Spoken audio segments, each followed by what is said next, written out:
আমরা এমন এক অস্থির সময় দাঁড়িয়ে আছি যখন বিশ্বের প্রতিটি কোণে মুসলিম উম্মাহ নানা ধরনের চ্যালেঞ্জের সম্মুখীন। আমাদের হৃদয়ে প্রায়শই প্রশ্ন জাগে, সেই প্রতীক্ষিত সোনালী দিনে যখন ইমাম মাহদী আলাইহিস সালাম আসবেন এবং পৃথিবীতে ন্যায় বিচার প্রতিষ্ঠা করবেন, তখন সত্যিকারের মুসলিমদের অবস্থা কেমন হবে? তাদের দৈনন্দিন জীবনে কি কোনো ধরনের পরিবর্তন আসবে? তারা কি আধ্যাত্মিকভাবে, সামাজিকভাবে নাকি অর্থনৈতিকভাবে সবচেয়ে বেশি লাভবান হবে? এই সময়টি কি শুধু সুখ ও সমৃদ্ধির হবে, নাকি মুসলিমদেরকেও বিশ্বের পরীক্ষার সম্মুখীন হতে হবে?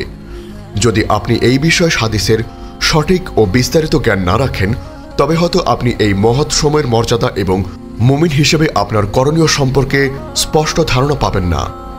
আজ আমরা ইসলামের সুমহান শিক্ষার আলোকে গভীরভাবে জানব মাহাদির যুগে সত্যিকারের মুসলিমদের অবস্থা কেমন হবে। এই সময় মুমিনদের জীবন, তাদের ইবাদত এবং তাদের মর্যাদা সম্পর্কে ইসলামী শরিয়া কি বলে, যাতে আপনি ফিতনার এই যুগে বিভ্রান্ত না হন এবং সেই সোনালী ভবিষ্যতের জন্য নিজেকে প্রস্তুত করতে পারেন। আপনার ইমানি জীবনকে আরও সমৃদ্ধ করতে আধ্যাত্মিক জ্ঞান ও অনুপ্রেরণার এক অসাধারণ ভাণ্ডার পেতে আজই ভিজিট করুন আমাদের ওয়েবসাইট www.ummahkontho.com। প্রিয় শ্রোতা, ইমাম মাহদী আলাইহিস সালামের আগমনের যুগটি মুমিনদের জন্য এক বিরাট সুসংবাদ এবং আল্লাহর পক্ষ থেকে এক বিশেষ নিয়ামত। রাসূল সাল্লাল্লাহু আলাইহি ওয়াসাল্লামের ভবিষ্যৎবাণী অনুযায়ী এই সময় মুসলিম উম্মার জীবনের প্রতিটি ক্ষেত্রে এক আমূল পরিবর্তন আসবে। দীর্ঘকাল ধরে চলতে থাকা জুলুম, অন্যায় এবং অপমানের অবসান ঘটবে এবং মুমিনরা তাদের প্রাপ্য মর্যাদা ফিরে পাবে। 1. মুমিনদের মর্যাদা ও নিরাপত্তা। প্রথম পরিবর্তন, ইমাম মাহদী আলাইহিস সালামের আগমনের আগে পৃথিবীতে মুমিনরা নানা প্রকার জুলুম ও অত্যাচারের শিকার হবে, কিন্তু তার আগমনের পর সত্যিকারের মুসলিমদের জীবনে সর্বপ্রথম যে পরিবর্তনটি আসবে তা হল মর্যাদা ও পূর্ণ নিরাপত্তার প্রতিষ্ঠা। ক. সম্মান ও প্রতিপত্তি। রাসূল সাল্লাল্লাহু আলাইহি ওয়াসাল্লাম বলেছেন, মাহদী আসবেন, তখন আল্লাহ তাআলা এই উম্মতের উপর থেকে তাদের অপমান দূর করে দেবেন। আল ফিতান, নুয়াইম ইবনে হাম্মাদ। বিশ্বব্যাপী শ্রদ্ধা। মুসলিমরা শুধু তাদের নিজস্ব ভূখণ্ডের নয়, বরং বিশ্বব্যাপী সম্মান ও প্রতিপত্তি লাভ করবে। এই সময় ইসলাম হবে প্রধান শক্তি এবং মুসলিমরা তাদের ঈমান নিয়ে প্রকাশ্যে নির্ভয় জীবনযাপন করতে পারবে। জুলুমের অবসান।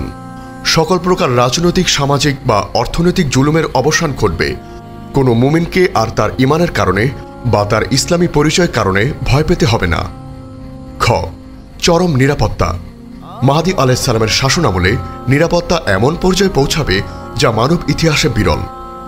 অভ্যন্তরীণ শান্তি। সমাজে চুরি, ডাকাতি, খুন এবং অন্যান্য অপরাধ কমে যাবে, কারণ ইসলামী আইনের পূর্ণাঙ্গ বাস্তবায়ন হবে। বন্য প্রাণীর বশ্যতা, এমনকি প্রকৃতিতেও শান্তি নেমে আসবে।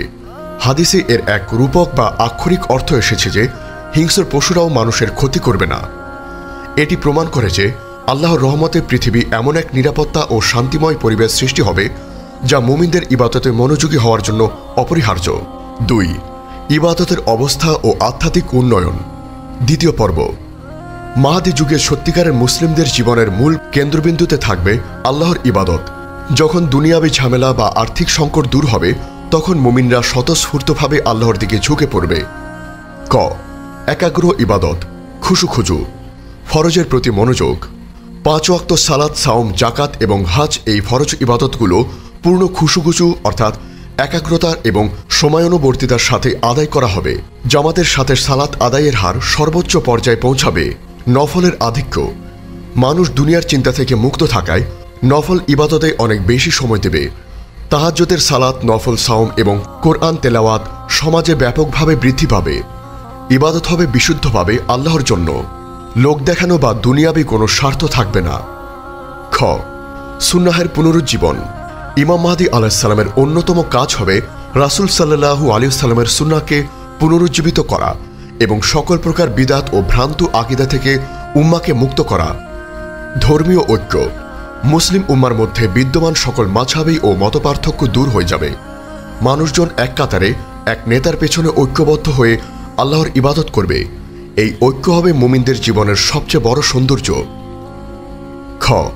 গ. জ্ঞান ও তাকওয়া চর্চা। ইমাম মাহদী আলাইহিস সালাম নিজে একজন জ্ঞানী এবং অত্যন্ত তাকওয়াবান মানুষ হবে। তার নেতৃত্বে মুমিনরা কুরআন ও সুন্নাহর গভীর জ্ঞান অর্জন ও চর্চায় মনোযোগী হবে। সমাজে অজ্ঞতা দূর হবে এবং মানুষের মধ্যে আল্লাহর ভয় অর্থাৎ তাকওয়া বৃদ্ধি পাবে। 3. অর্থনৈতিক সমৃদ্ধি ও দানশীলতা। তৃতীয় পরিবর্তন। মাহাদি যুগের সবচেয়ে উল্লেখযোগ্য পরিবর্তনগুলোর মধ্যে একটি হল অর্থনৈতিক স্বাচ্ছন্দ্য ও সামাজিক সমতা, যা সত্যিকারের মুসলিমদেরকে উদার করে তুলবে। ক.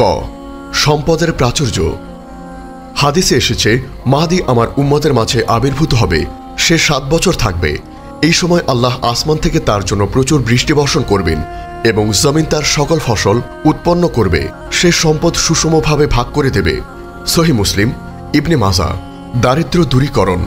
দারিদ্রতা পৃথিবী থেকে প্রায় বিলুপ্ত হয়ে যাবে। মুমিনরা এত বেশি সম্পদ লাভ করবে যে তারা জাকাত দেওয়ার জন্য গরিব লোক খুঁজে পাবে না। খ. উদারতা ও দানশীলতা। এই প্রাচুর্যের কারণে মুমিনরা হবে অত্যন্ত উদার ও দানশীল। ইমাম মাহদী আলাইহিস সালাম সম্পদ বিতরণ করবেন এবং মানুষ এত বেশি সম্পদ পাবে যে তারা তা গণনা করে নিতে চাইবে না। এই অর্থনৈতিক স্বাধীনতা মুমিনদেরকে আরও বেশি সাদকা ও জনকল্যাণমূলক কাজে উৎসাহিত করবে। গ. সামাজিক সমতা। ইমাম মাহদী আলাইহিস সালামের শাসনামলে সম্পদের সুষম বন্টন নিশ্চিত হবে। সমাজে কোনো চরম বৈষম্য থাকবে না। এই অর্থনৈতিক ন্যায় বিচার মুমিনদের মধ্যে ভ্রাতৃত্ববোধ ও পারস্পরিক ভালোবাসা বৃদ্ধি করবে। 4. চূড়ান্ত পরীক্ষা ও ঈসা আলাইহিস সালামের সঙ্গী হওয়া। মাহাদি যুগে সত্যিকারের মুসলিমদের অবস্থা শুধু সুখ শান্তিতে সীমাবদ্ধ থাকবে না, বরং এই সময় মুমিনরা মানব ইতিহাসের সবচেয়ে বড় পরীক্ষার সম্মুখীন হবে এবং এই পরীক্ষায় উত্তীর্ণ হওয়ার পর এক মহৎ মর্যাদা লাভ করবে। ক. দাজ্জালের মহাফিতনা। ইমাম মাহদী আলাইহিস সালামের শাসনামলের শেষ দিকে মুমিনরা দাজ্জালের মহাফিতনার সম্মুখীন হবে। এটি হবে মুমিনদের ঈমানের সবচেয়ে কঠিন পরীক্ষা। যারা সত্যিকারের মুসলিম হবে তারাই এই ফিতনা থেকে রক্ষা পাবে। খ. ঈসা আলাইহিস সালামের সাথে থাকা। দাজ্জালের আবির্ভাবের পর যখন ঈসা আলাইহিস সালাম আকাশ থেকে অবতরণ করবেন, তখন সত্যিকারের মুসলিমরা তার সঙ্গী হওয়ার গৌরব অর্জন করবে। তারা ঈসা আলাইহিস সালামের নেতৃত্বে দাজ্জালের বিরুদ্ধে চূড়ান্ত যুদ্ধে অংশ নেবে। চূড়ান্ত বিজয়। ঈসা আলাইহিস সালামের হাতে দাজ্জালের মৃত্যুর পর মুমিনরা ইসলামের চূড়ান্ত বিজয় দেখবে এবং ঈসা আলাইহিস সালামের পরবর্তী 40 বছরের শান্তি ও সমৃদ্ধির যুগে বসবাস করার সুযোগ পাবে। আমাদের করণীয়। প্রিয় শ্রোতা, ইমাম মাহদী আলাইহিস সালামের যুগে সত্যিকারের মুসলিমদের অবস্থা হবে মর্যাদা, নিরাপত্তা, আধ্যাত্মিক এবং অর্থনৈতিক স্বাচ্ছন্দ্যের সমন্বয়। এই সময়টি মুমিনদের জন্য আল্লাহর পক্ষ থেকে এক বিশাল পুরস্কার। আমাদের জন্য এই আলোচনার বার্তাটি হল: 1. প্রস্তুতি। সেই সোনালী যুগের জন্য আমাদের এখন থেকেই নৈতিক, আধ্যাত্মিক ও অর্থনৈতিকভাবে প্রস্তুত হতে হবে। 2. সতর্কতা। ফিতনার এই যুগে বিশুদ্ধ সুন্নাহকে আঁকড়ে ধরতে হবে যাতে আমরা প্রকৃত মুসলিম হিসেবে বিবেচিত হতে পারি। 3. আশা। কোনো অবস্থাতেই হতাশ না হওয়া, কারণ আল্লাহ তাআলা ওয়াদা করেছেন যে জুলুমের পর ন্যায় অবশ্যই প্রতিষ্ঠিত হবে। আল্লাহ তাআলা আমাদের ফিতনা থেকে রক্ষা করুন এবং ইমাম মাহদী আলাইহিস সালামের আগমনের জন্য যোগ্য মুমিন হিসেবে বিবেচিত হওয়ার তৌফিক দান করুন। আল্লাহুম্মা আমিন। আমাদের এই মহৎ বার্তা ছড়িয়ে দিতে অনুগ্রহ করে চ্যানেলটি সাবস্ক্রাইব করুন এবং বেল আইকনটি প্রেস করুন। আমাদের ফেসবুক পেজ ফলো করে উম্মাহ কণ্ঠ পরিবারের অংশ হন। ইসলামিক ব্লগ ও রিসোর্স পেতে আজই ভিজিট করুন আমাদের ওয়েবসাইট www.ummahkontho.com।